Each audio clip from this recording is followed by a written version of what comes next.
today.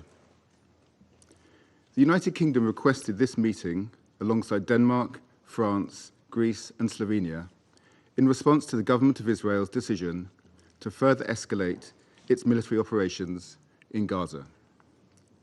As my Prime Minister said, this decision is wrong, and we urge the government of Israel to reconsider immediately.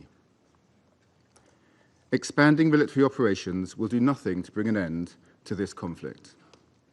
It will not secure the release of the hostages. It will only deepen the suffering of Palestinian civilians in Gaza.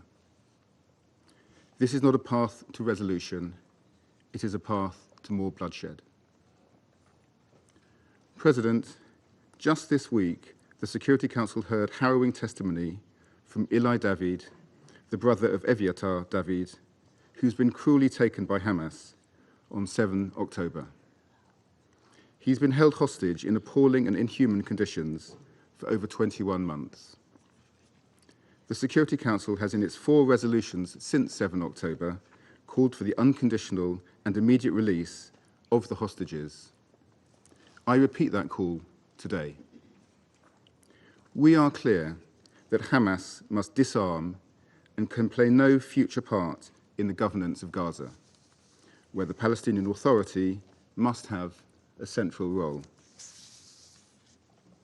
But, as many family members of the hostages have warned, this decision by the Israeli government will do nothing to secure the return of the hostages. Instead, it risks further endangering their lives. This escalation will only exacerbate an already catastrophic humanitarian crisis, uprooting 1 million more people and forcing them into dangerously overcrowded, unsanitary and undersupplied areas. In Gaza, children and babies are suffering from starvation. Hundreds of civilians have been killed trying to access basic food supplies. This inhumanity cannot be justified. The partial aid access Israel granted in late July has proven woefully inadequate. We have a clear message for Israel. Urgently and permanently lift all restrictions on aid delivery. Yesterday, the UK announced a further $11.4 million for OCHA's Occupied Palestinian Territories Humanitarian Fund. It is vital that the UN and established humanitarian partners can operate safely and at scale, in line with the principles of humanity, impartiality, neutrality, and independence. And Israel must not bar humanitarian NGOs from their essential work through unreasonable and arbitrary registration requirements. All land routes must be opened for essential supplies, including food, baby formula, medicine, shelter, fuel, and clean water. President, a diplomatic solution is possible, but both parties must step away from the path of destruction. We urge the parties to engage in good faith negotiations and to show political will to secure a ceasefire deal and commit to a path to peace. The recent conference on the two-state solution was a powerful demonstration of the international resolve to achieve a brighter future for the region. The UK will continue working with our partners on a long-term plan to secure peace in the region as part of a two-state solution. This is the only way to guarantee Israelis and Palestinians can live side by side in peace, security, and dignity. I thank you. Agradezco a la delegación del Reino Unido su declaración. Doy ahora la palabra a la delegación de Dinamarca. Thank you, Mr. President. I wish to thank ASG Genter and Director Roger Singham for their briefings. Denmark joined France, Greece, Slovenia, and the UK in calling for this urgent meeting. For months, the world has watched in despair as conditions in Gaza have grown more catastrophic by the day. Heartbreaking images and videos of suffering, destruction, and death, live-streamed on a daily basis. Instead of heeding our call to immediately end the war in Gaza, Israel has chosen to further escalate its offensive. We condemn the Israeli government's decision to expand the military operation in Gaza. We urge Israel to reverse its decision, which will not secure the release of the hostages nor help end the conflict. It will only cause further bloodshed and deepen the suffering of civilians. We categorically reject any forced displacement. The ICJ's advisory opinion on this matter must be fully respected. Any unilateral attempts to alter the demography or status of the Gaza Strip are unacceptable and constitute a clear violation of international law. Mr. President, civilians in Gaza are starving and face severe limitation in accessing humanitarian aid, aid which Israel is obligated to ensure the population receives. According to OCHA, 1 in 3 people in Gaza has not eaten for days, and over 1,300 of them have been killed while seeking food, most of them young men and boys desperately seeking to feed their families. Today, the entire Strip faces famine-like conditions. This is unconscionable. We deplore the killings of starving civilians trying to get food. The alarming frequency and scale of these incidents are simply unacceptable. We reiterate our call for transparent investigations into these incidents. As we have said many times before, Israel must immediately change course. All restrictions on the delivery of humanitarian aid must be lifted. Civilians, including humanitarian and UN personnel, as well as civilian infrastructure, must be protected in accordance with international law. We must return to the UN-led humanitarian aid system at once. Humanitarian aid must cease to be politicized and used as a political bargaining chip in Gaza. Denmark firmly condemns the heinous terrorist attacks on 7 October 2023 perpetrated by Hamas. There can be no justification for this attack, nor for the continued maltreatment of the remaining hostages. However, Israel's response must be exercised in compliance with international law and with full respect for international humanitarian law. The fight against terrorism cannot come at the expense of the rules that safeguard humanity. To conclude, Mr. President, the violence in Gaza must end.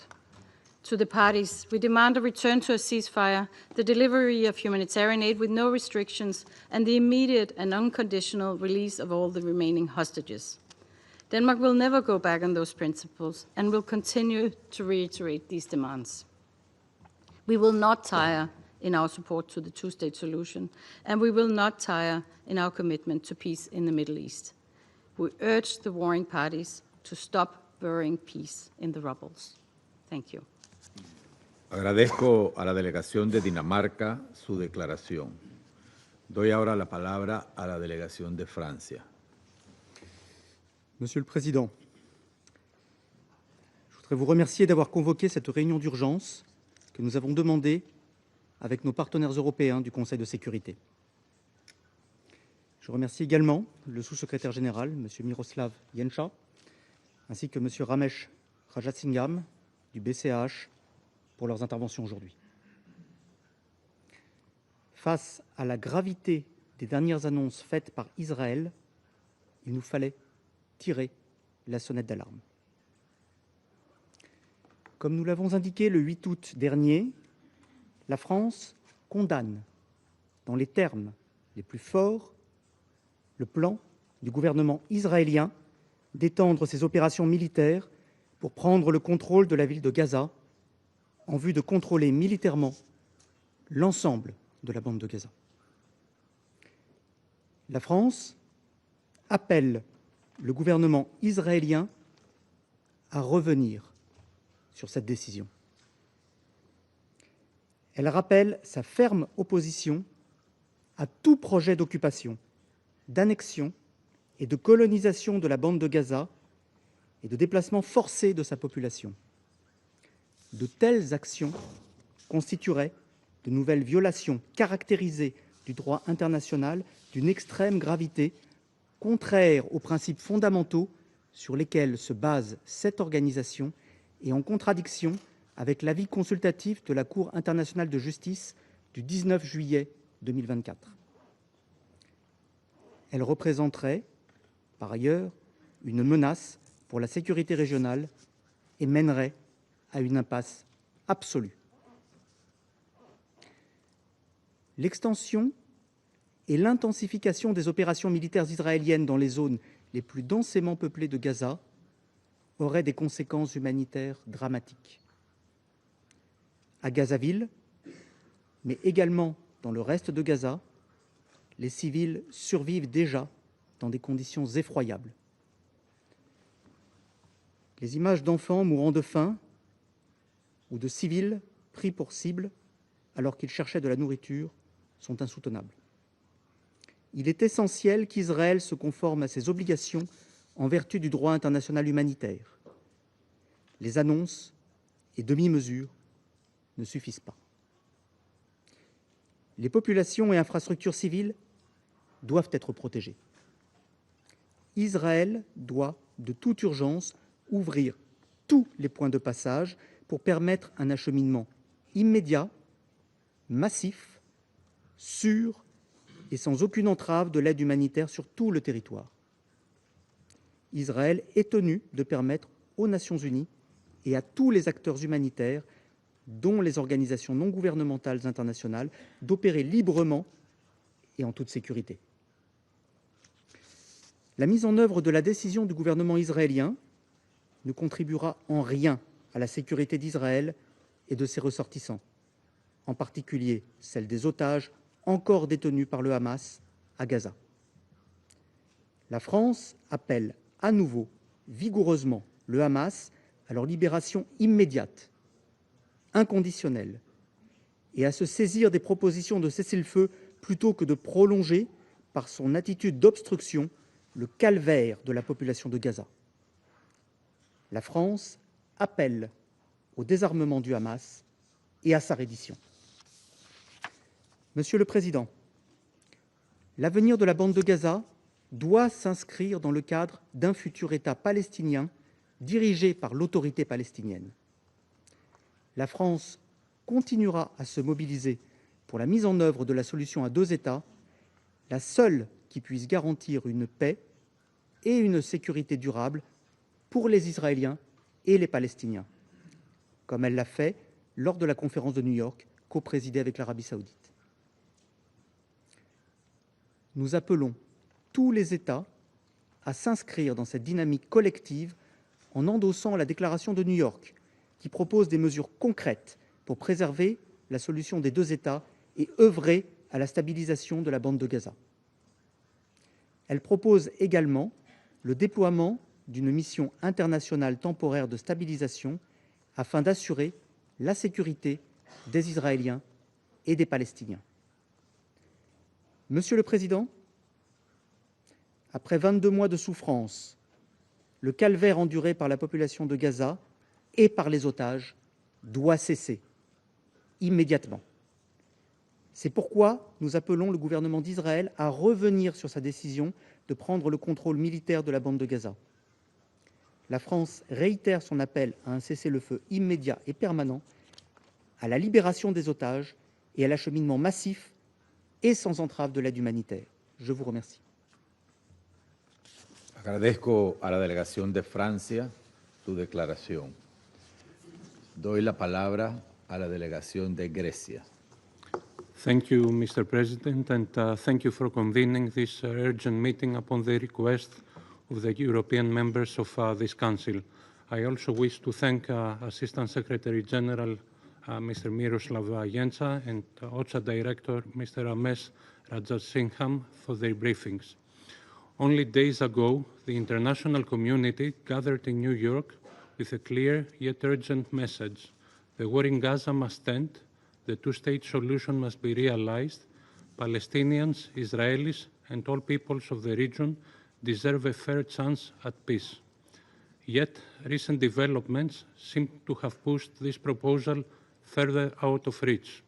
We condemn Israel's decision to further expand its military operations in Gaza, and we urge Israel to reconsider it. Such actions would endanger the lives of all civilians in Gaza, deepen the humanitarian suffering, and exacerbate the anguish over the fate of the remaining hostages. They would also worsen the already dire humanitarian situation in Gaza and risk further loss of life and large-scale displacement of Palestinians.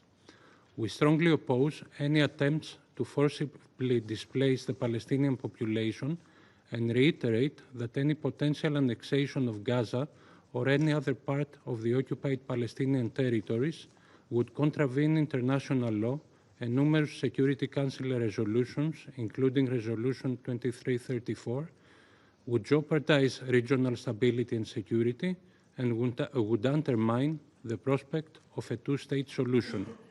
Mr. President, the humanitarian crisis in Gaza is severe and worsening.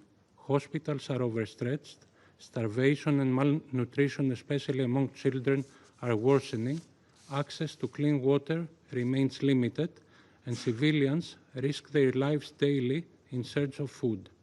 We cannot turn a blind eye to this tragedy, nor remain silent while hostages continue to suffer at the hands of Hamas. We call once again for the immediate, unimpeded, and large-scale delivery of humanitarian aid to Gaza. The blockade must be lifted, civilians and humanitarian workers must be protected in accordance with international humanitarian law, and the work of the aid agencies should be facilitated. Greece has taken concrete steps to alleviate suffering in Gaza. Just yesterday, in close cooperation with the European Union and other partners of the region, we conducted an airdrop of food supplies over Gaza. We also stressed the need to fully implement the humanitarian steps agreed upon between Israel and the European Union to improve the situation in Gaza. The expertise of the United Nations systems, particularly UNRWA, is pivotal. In addition, OCHA, as we have just heard again today, has repeatedly expressed its readiness to initiate a UN-coordinated humanitarian plan in the event of a ceasefire or pause in hostilities. We reaffirm our unwavering support for the agency in this regard. Mr. President, Greece's position remains principled and consistent. We have repeatedly condemned the atrocities of October 7. Hamas rule in Gaza must end. All hostages must be released immediately and unconditionally. At the same time, the humanitarian crisis in Gaza must be addressed without delay, and we remain steadfast in our support for the international call to implement the two-state solution. Mr. President, violence in all its forms is never the answer. Dialogue and diplomacy are the only viable path to lasting peace. We therefore call on both parties to agree to an immediate and permanent ceasefire, to secure the release of all hostages, and to advance efforts towards a two-state solution in line with relevant Security Council resolutions, while guaranteeing Israel's right to exist in peace and security. I thank you. Agradezco a la delegación de Grecia su declaración. Doy la palabra a la delegación de Eslovenia. Thank you, Mr. President. Thank you for convening the urgent meeting at the request of the members of the Council, including my own country, Slovenia. We thank Assistant Secretary General Jenča, as well as Director Rajasingham, for their briefings. Mr. President, each time we come to this chamber to discuss the situation in Gaza, we come thinking that we cannot possibly reach new depth. And yet, we convene again today, following the reprehensible announcement by the Israel cabinet that it intends to expand its military campaign and take control of the Strip. A plan of horror and destruction. A new law which Slovenia utterly rejects. A new law which will end in mass civilian casualties and suffering. A new law which will make Israelis less safe in the short and long term.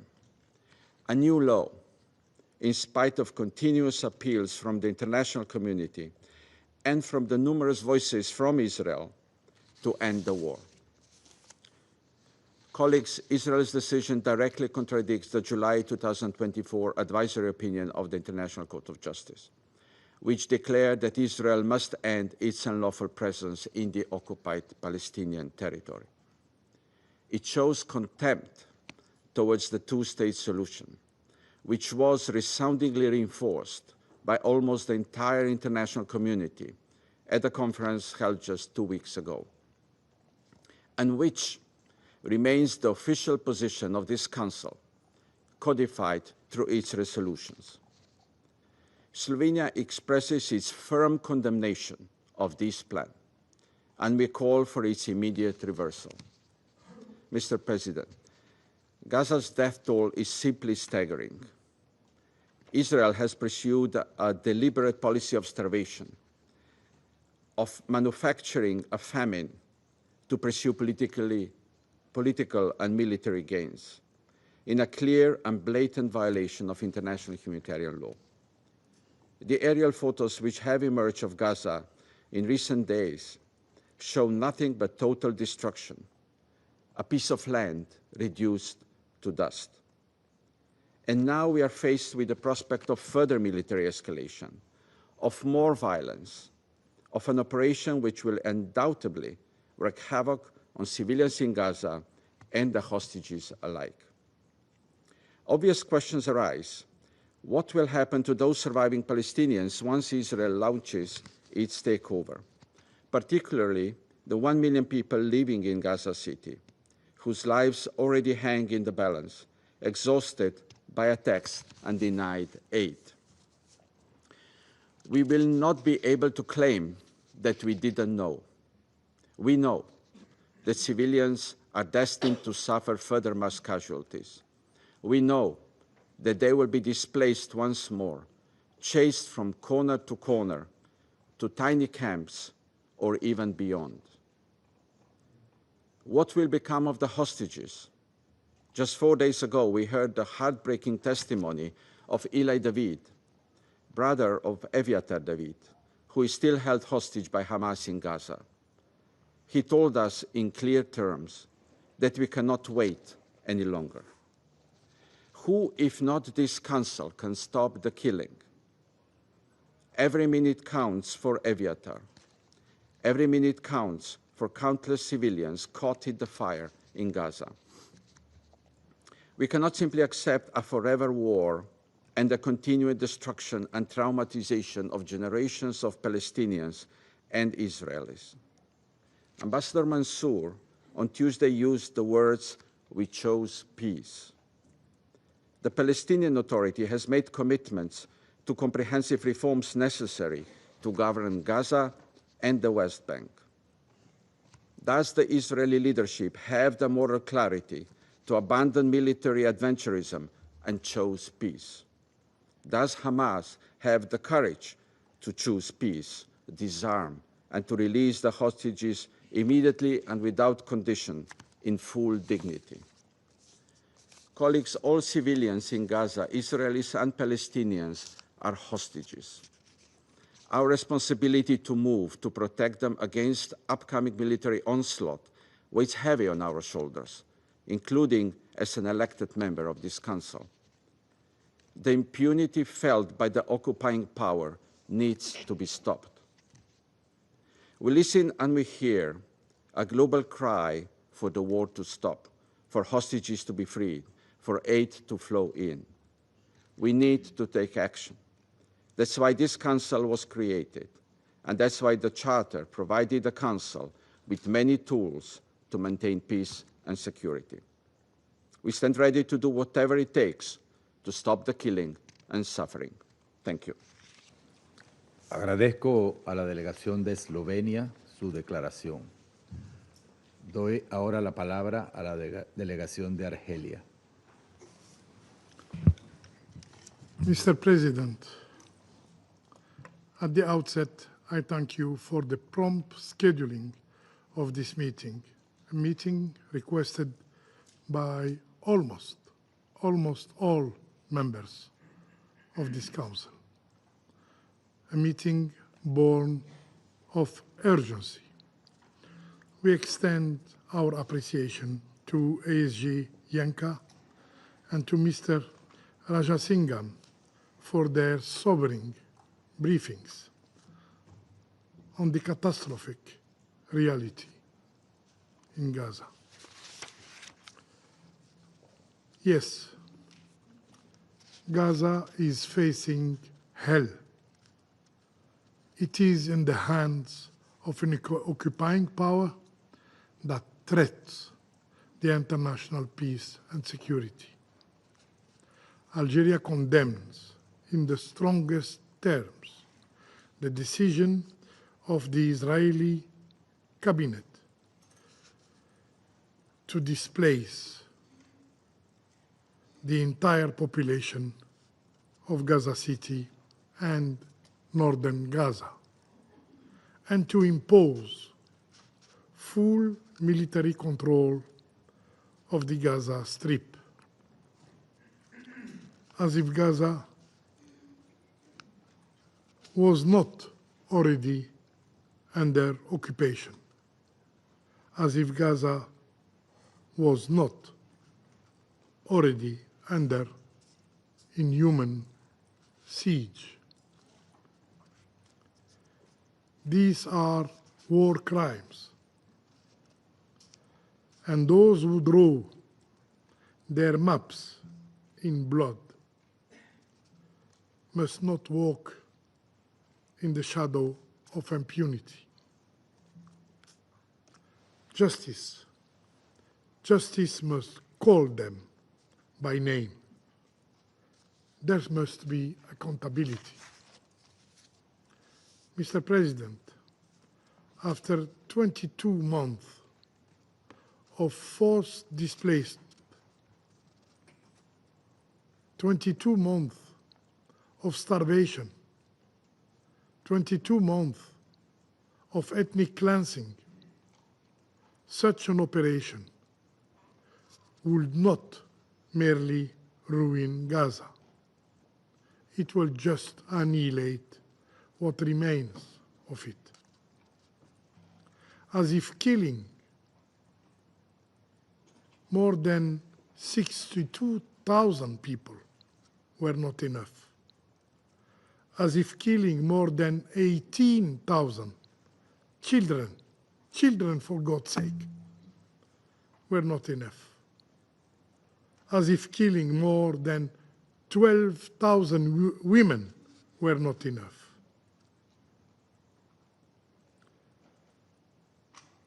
As if starving to death more than 200 human beings were not enough. The list is too long, too heavy, too dark for this page to hold, and yet, persisting in their genocidal tactics, the Israeli occupying power plan more. Can you imagine what will be left if they execute their plan? Their objective is clear, crystal clear, to push an entire people outside their homeland. Palestinians shall have no state, no flag, no future in their land. No Palestinian shall stay from the river to the sea. Yet, they forget. They forget that the land remembers its sons. They forget that olive trees do not surrender to the axe. They grow back from the root. Despite the brutality of the oppression, Palestinians will not abandon their homeland. Palestinians will not let go their rights. We believe in their resilience, as we believe that Gaza, although wounded and bleeding, will one day rise again. Mr. President, let us be clear. The Israeli authorities care nothing for international law. They care nothing for this council. They care nothing for humanity itself. They act with brutality, cruelty, and barbarity, stripping Palestinians of their very essence as human beings, reducing them to something less in their eyes, to human animals. Yes, for them, Palestinians are just human animals. And so, they orchestrate the killing of Palestinians by every instrument. Starvation, thirst, weapons, and humiliation. Humiliation.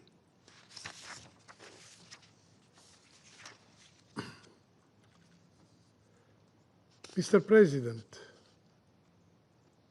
faced with this genocide, every voice has risen.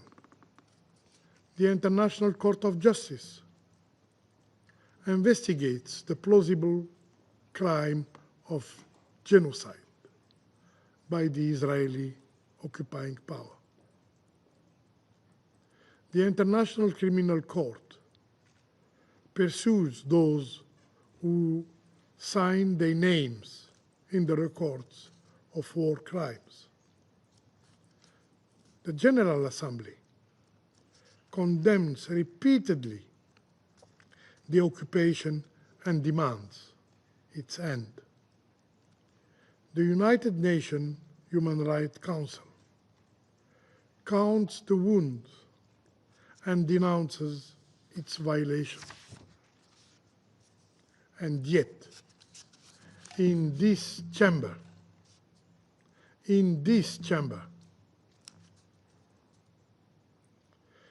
the one entrusted with peace and security by the United Nations Charter,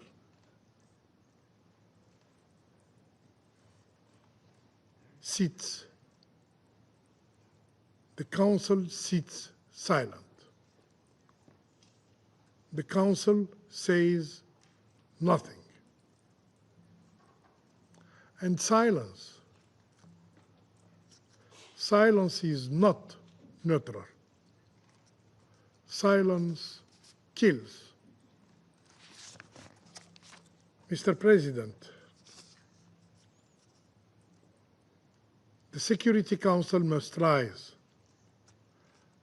to defend the child clutching the last crumb of bread. Rise to shield the mother searching for her sons under rubble. Rise to help the father wounded while seeking help to feed his kids. Rise to break the silence, to break the cycle of impunity. This Council must act decisively, resolutely, by resorting to its utmost tools to act under Chapter 7 of the Charter. The hour has come to impose sanctions on the hand that steals the land, on the flag that flaps over ruin. The hour has come to impose sanction on the enemy of humanity. I thank you. Agradezco a la delegación de Argelia por su declaración. Doy la palabra a la delegación de Somalia.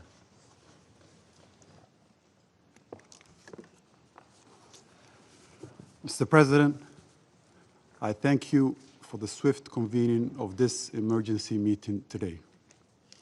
I also express gratitude to Assistant Secretary General Yanka and Mr. Ramish, Head and Representative of OCHA in Geneva, for their sobering briefing and tireless commitment. In the last 48 hours, Israel's announcement of its intention to impose military control over the entire Gaza Strip is not an abstraction. It's a chilling blueprint for the next chapter of its devastation to come. For the 2 million people still trapped in Gaza, this means the escalation of what has already become hell on earth, literally and figuratively, leading to the world's worst man-made famine. It's a death sentence for civilians where over 60,000 Palestinians have been killed since the escalation began, the majority of them women and children. More than 150,000 have been injured, and 90% of Gaza's population are now internally displaced, many living in makeshift shelters without clean water or food. The expanded military assault will make survival impossible for the civilian population. The International Court of Justice, in its recent advisory opinion, reaffirmed the legal obligation of Israel regarding the occupied Palestinian territory.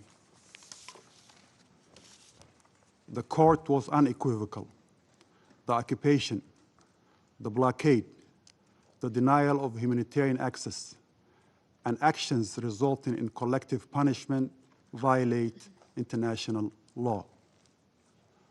The continued targeting of essential services and the forcible displacement of the Palestinian people from their land in Gaza or the West Bank, including East Jerusalem, directly contradicts the principles this Council exists to uphold.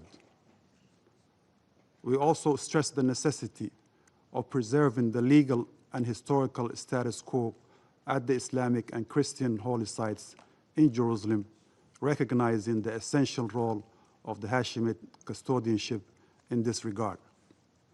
We are gravely concerned about the recent incidents at Al-Aqsa Mosque and reiterate that any provocation or violation undermines peace and stability and must be unequivocally condemned. Mr. President, we have heard enough talk of security as a pretext for collective punishment. True security cannot be built upon the ruins of justice. There can be no peace while occupation persists, and no real security unless the rights of Palestinians, including the right to self-determination, are recognized and protected. What is needed now is not another brief pause, but an immediate and a permanent ceasefire.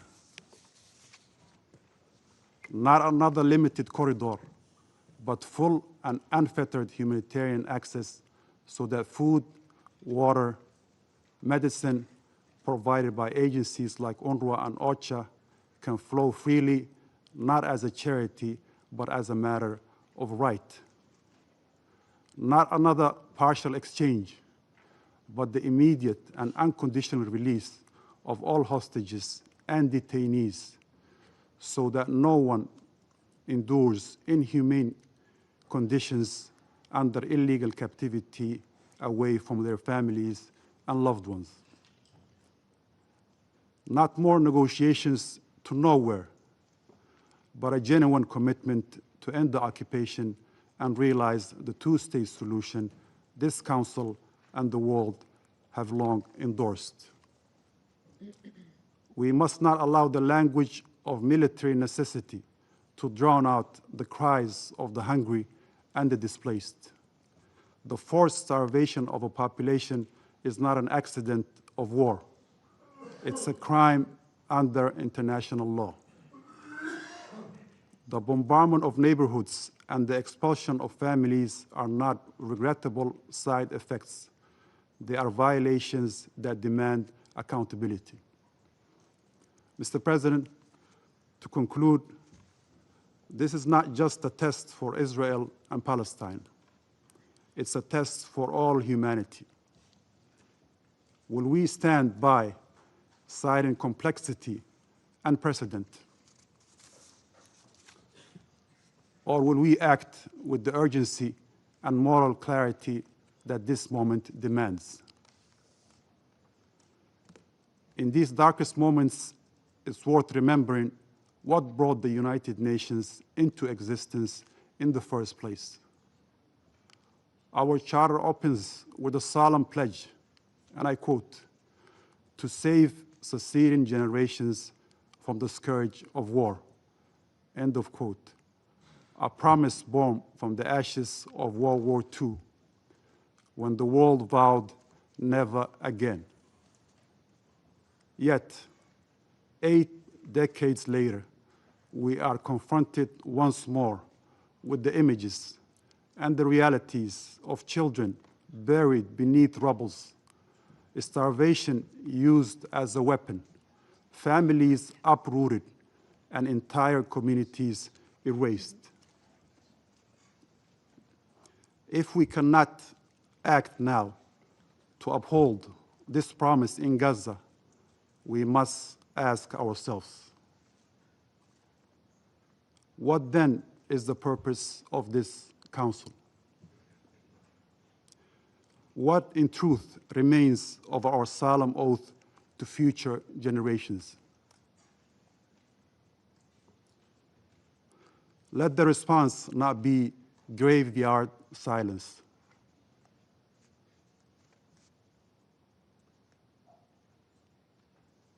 And silence in moments like these is not neutrality. For all the victims, it is a verdict. I thank you, Mr. President. Agradezco a la delegación de Somalia su declaración. Doy la palabra a la delegación de la República de Corea. Thank you, Mr. President, for convening this meeting in a timely manner. I would also like to thank AC1G and Mr. Rajasingham for their concise and powerful briefings. The Republic of Korea is gravely concerned by the Israeli Security Cabinet's recent approval to expand the war in Gaza and occupy Gaza City, as this plan entails significant and multifaceted risks. We urge Israel to retract this plan. In this context, I would like to address each risk in turn. First, the plan, if implemented, will devastate an already catastrophic humanitarian crisis in Gaza. Daily images of starving Palestinian children and aerial scenes of Gaza's near total destruction demands our attention to focus on alleviating the dire humanitarian needs. However, the proposed military escalation will only deepen the extended suffering of an exhausted, sick, and hungry population. Not deliver the humanitarian relief they so clearly need and that the international community is urgently calling for. The proposed plan's primary target, Gaza City, is one of the few remaining areas where a large civilian population has sought tenuous refuge. And a renewed full-scale operation against it will inevitably cause another round of forced displacement and killings. With much of Gaza already declared a buffer zone or under evacuation orders, and its borders largely sealed, displaced civilian lack shelter or safe zones, raising fears of mass expulsion or so-called voluntary migration, which is not in itself voluntary. Second, this plan entails a grave risk to the lives of the hostages. This council, including my country, has spoken with one voice in calling for their immediate and unconditional release.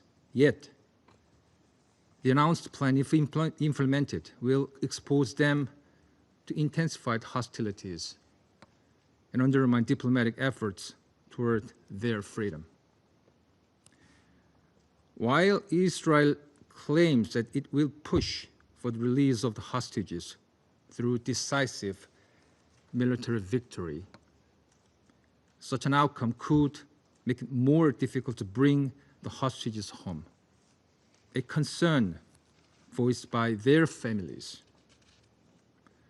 Hamas' explicit warning that any further military expansion could risk the hostage, which the Republic of Korea resolutely condemns, adds further weight to this concern. Meanwhile, we remind Hamas that the release of all hostages is imperative to prevent any further deterioration to the situation. Hamas' continued holding of hostages, despite the ongoing despair of innocent civilians in Gaza, is unjustifiable. Under any excuse, nothing but a contemptible act. Third, Israel should not undermine the prospect of a two-state solution and regional stability. The Republic of Korea has continuously reiterated our full support for the two-state solution, along with the vast majority of the international community, in line with relevant UNSC resolution, including Resolution 2334, as the only viable path forward to bring peace, security, prosperity, and dignity to all people in the region. Yet Israel's plan encompasses so many elements incoherent to the resolution, which can result in seizing full control of Gaza while rejecting the Palestinian Authority.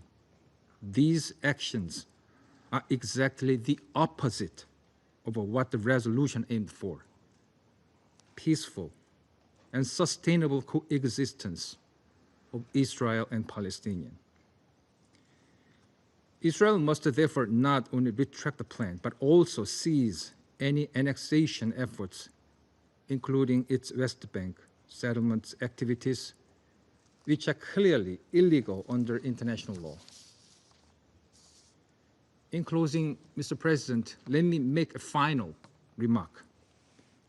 As a representative from a long divided, once war-torn nation, the Republic of Korea understands, perhaps more than most, the tragic consequences of protracted conflict, as well as the urgency of multilateral assistance and humanitarian aid.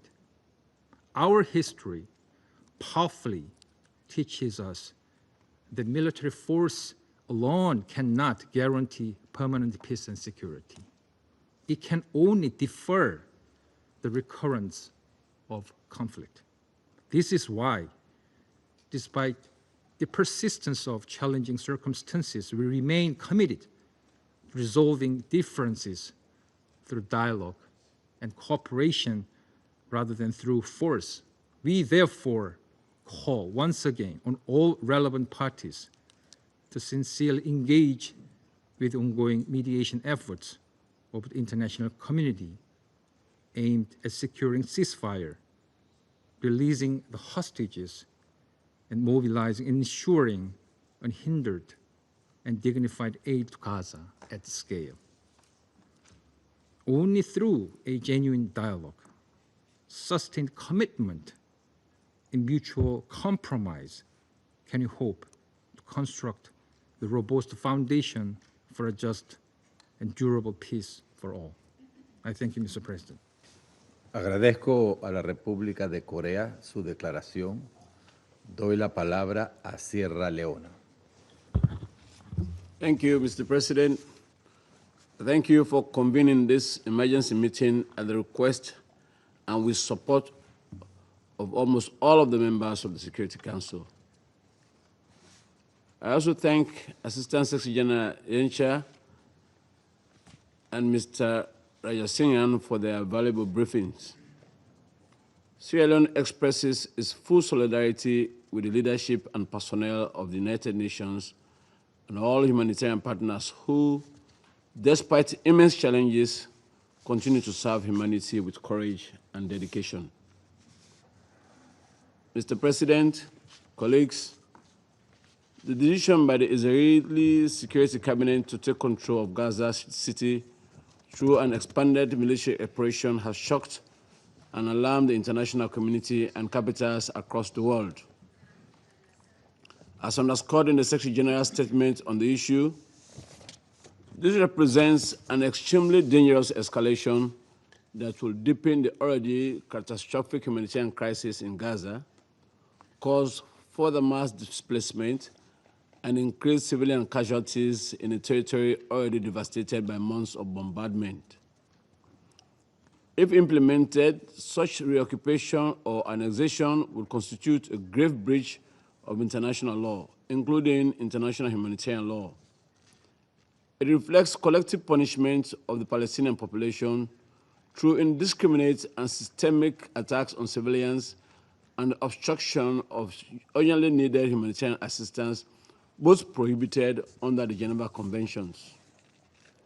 This course of action is in direct contravention of International Court of Justice's 2024 advisory opinion on the legal consequences of Israel's policies and practices in the occupied Palestinian territory, including East Jerusalem, and is contrary to binding Security Council resolutions, including 242 of 1967 and 2334 of 2016. These instruments reaffirm the inadmissibility of acquiring territory by force, the illegality of settlement activity, and the imperative of ending the occupation that began in 1967. As the Secretary General has further warned, there will be no sustainable solution to this situation, to this conflict, without an end to this unlawful occupation and achievement of a viable two-state solution. Gaza is and must remain an integral part of a Palestinian state. End of quote. The scale of the humanitarian crisis is unprecedented. Over 61,000 civilians killed, 152,000 wounded, and the entire population on the brink of famine, according to the latest IPC alert. Humanitarian workers themselves are going without daily meals as access is blocked.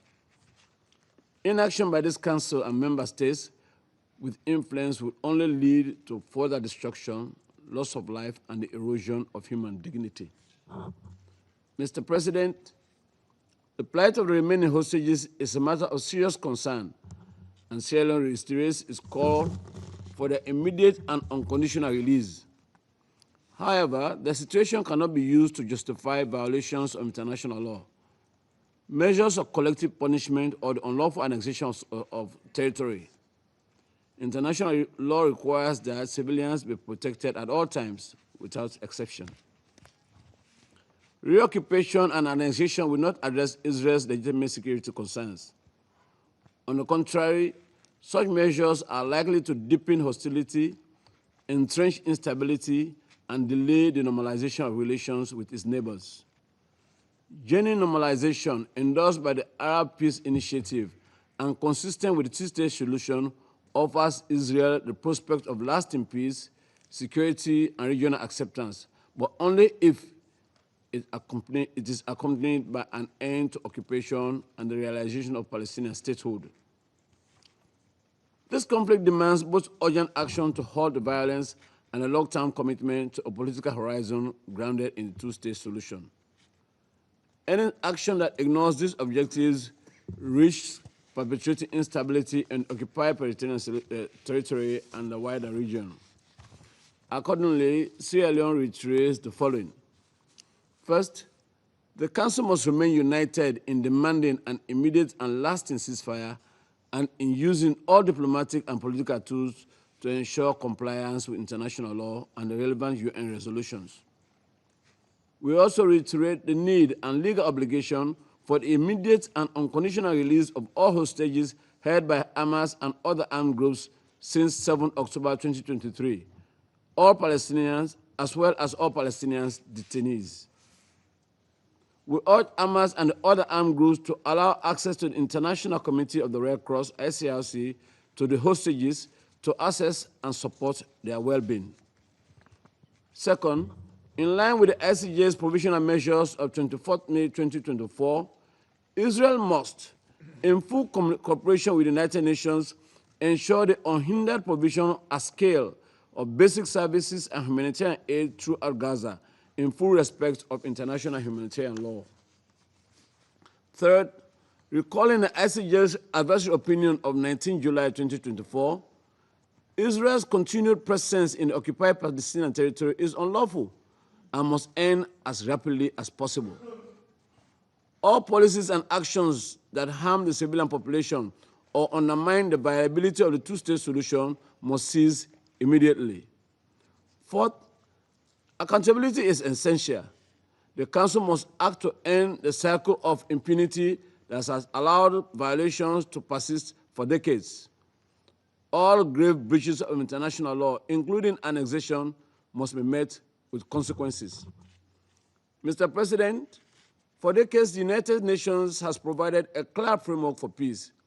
Two states, Israel and Palestine, living side by side in peace and security within internationally recognized borders, with Jerusalem as their shared capital. These are not aspirational ideals. They are obligations arising from the resolutions of this Council and the principles of the UN Charter. The decision to reoccupy Gaza moves in the opposite direction, from law towards chaos, from diplomacy towards escalation. It risks destroying what remains of the credibility of the political process and further diminishing prospects of a negotiated settlement. The Council must reject any action that seeks to alter the status of Gaza by force and must reaffirm unequivocally that Gaza is an inseparable part of the Palestinian state. We must work collectively to uphold international law, to end the occupation, and to realize the vision of two states living in peace, security, and mutual recognition. The time for principled and decisive action is now. I thank you. Agradezco a la delegación de Sierra Leona por su declaración. Doy la palabra a la delegación de Estados Unidos. Thank you, Mr. President. Thank you, Assistant Secretary General Yensha and Director Rajasingham, for your briefings. Mr. President, the United States government believes that today's meeting is emblematic of the counterproductive role that far too many governments on this Council and throughout the UN system have played on this issue. Meanwhile, the United States has been working tirelessly to free the hostages, end this war, and give civilians in Gaza a future free of Hamas. To do so, we need to place responsibility where it lies.